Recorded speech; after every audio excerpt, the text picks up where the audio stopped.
நம் தேவனின் ஆசீர்வாதத்தால் நீங்கள் பலுகி பெருகுங்கள். கர்த்தரின் கிருபையினால் நீங்கள் பலுகி பெருகுங்கள். நம் தேவனின் ஆசீர்வாதத்தால் நீங்கள் பலுகி பெருகுங்கள். கர்த்தரின் கிருபையினால்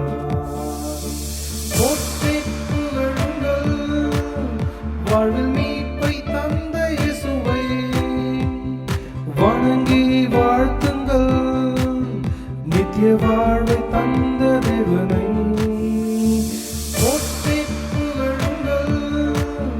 வாழ்வில் மீட்பை தந்த இயேசுவை வணங்கி வாழ்த்துங்கள். நித்திய வாழ்வை தந்த தேவனை